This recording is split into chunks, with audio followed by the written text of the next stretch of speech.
देवों के देव महादेव के अनंत नाम हैं। महादेव, भोलेनाथ, महेश इत्यादि, जिनमें से नीलकंठ नाम भी अत्यधिक प्रसिद्ध है। आखिर ऐसा क्या हुआ जिससे शिव के कंठ नीले पड़ गए और उनका ये नाम पड़ा? इसके पीछे भी एक कहानी है। ये बात तब की है, समुद्र मंथन चल रहा था, किंतु मथनी ना होने के कारण अत्यंत परिश्रम करने के बाद भी समुद्र से रत्न नहीं निकल रहे थे। सबको लगा कि इस तरह से तो वो हमेशा ही प्रयत्न करते रह जाएंगे और कोई लाभ नहीं मिलेगा। सोच विचार करके सभी देवता और असुर महादेव के पास कैलाश पर्वत गुहाल लेकर पहुंच जाते हैं। शिव जी सबको एक साथ देखकर चौंक जाते हैं और कहते हैं, आज सभी असुर और देव आज एक साथ कैलाश पर्वत पर, कहिए क्या प्रयोजन है? सब उनको समुद्र मंथन के बारे में बताते हैं और कहते हैं, हमें ना तो समुद्र को मथने के लिए आधार मिल रहा है और ना ही रस्सी जिससे हम खींचकर क्षीर सागर के जल को मथ सके। ऐसे में अब आप ही हमारी मार्गदर्शन करिए। शिव जी कहते हैं, आप एक काम करें, कैलाश पर्वत श्रृंखला के मंदराचल पर्वत को मथनी के रूप में काम लें और रस्सी के रूप में आप मेरे वासुकी नाग को काम मिले। वो इस पावन कार्य का भाग बनेंगे। अब सभी देवता और असुर महादेव की जय जयकार करके वापस समुद्र मंथन में लग जाते हैं। एक के बाद एक क्षीर सागर में से विभिन्न रत्न निकलते हैं, किंतु सबसे पहले उनमें से कालकूट विष रत्न ही निकलता है, जिसके कारण सभी लोग असुध होकर गिरने लगते। अग्निदेव कंठ पकड़कर बोलने लगे, अरे ये क्या हो रहा है? मेरे प्राण क्यों सूख रहे हैं? असुरराज को कुछ भी दिखाई नहीं दे रहा था। वो घबराकर इधर उधर भागने लगे और बोले, हमें कुछ क्यों नहीं दिखाई दे रहा? मुझे बचाओ, कोई तो रोको इस विष के प्रभाव को। इस तरह से एक एक करके असुर और देव नीचे गिरने लगे। विष का प्रभाव इतना तेज होता है कि आसपास की सभी वनस्पतियां इससे सूखने लगती हैं। क्या देवता, क्या असुर, क्या ही पृथ्वी लोक के मनुष्य, सब त्राहिमाम करते हुए इधर उधर भागने लगते हैं। अग्निदेव वरुण देव से प्रार्थना करते हुए कहते हैं, हे वरुण देव, कुछ तो करे, प्राण वायु देना तो आपके ही हाथों में है। वरुण देव घबरा कर कहते हैं, मैं यदि वायु के प्रवाह को रोक देता हूँ तो सभी प्राणी वहीं मर जाएंगे। मैं इसको चलायमान रखता हूँ तो हलाहल विष सभी के श्वासों तक पहुँच जाएगा। विचित्र दुविधा है। सभी देवगण और असुर ब्रह्मदेव से इसकी चर्चा करते हैं। ब्रह्मा जी सबको महादेव से मिलने की बात कहते हैं। वो कहते हैं, इस समस्या से मात्र महादेव बाहर निकाल सकते हैं। अब अतिशीघ्र इन्हें इसके लिए सूचित करें, अन्यथा अधिक हानि होगी। आप अतिशीघ्र महादेव का आह्वान करें। सभी देवगण और असुर महादेव की स्तुति करने लगते हैं।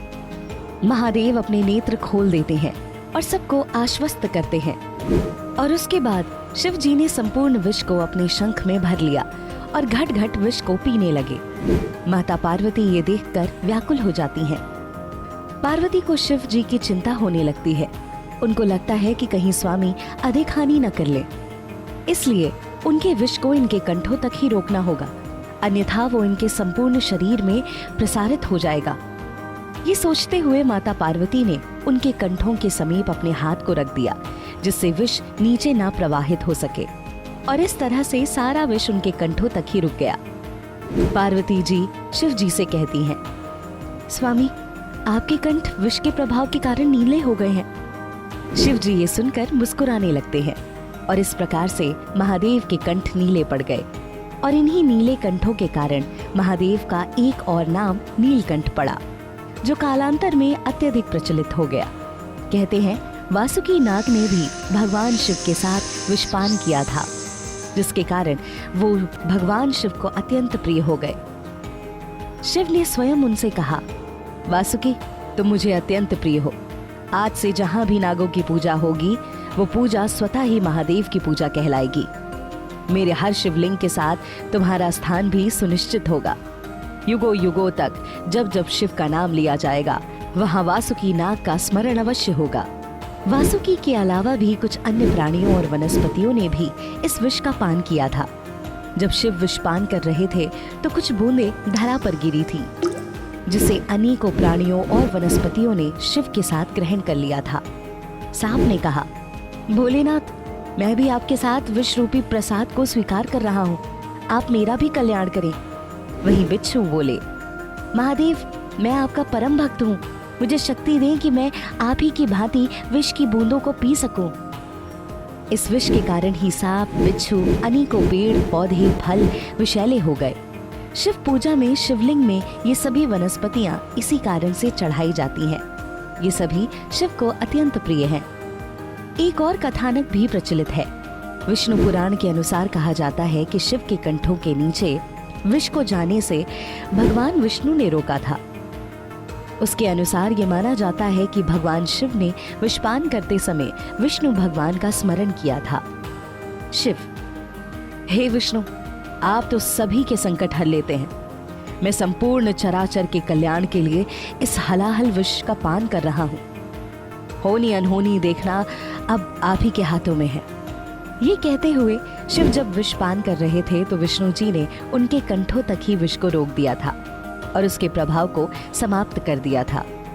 विष्णु देव ने कहा, हे देवों के देव महादेव, आपने जगत के कल्याण के लिए इस हलाहल विष को पिया।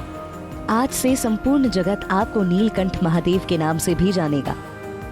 उत्तराखंड के ऋषिकेश में नीलकंठ महादेव का मंदिर भी है, जहां श्रावण मास में लोग कावड़ भरकर जल चढ़ाने भी जाते हैं।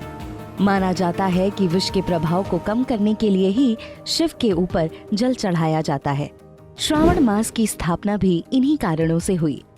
इस प्रकार से सभी शिव भक्तों में महादेव का नीलकंठ रूप अत्यधिक प्रचलित है और पूरे श्रावण लोग सिर्फ शिव की आराधना करते हैं।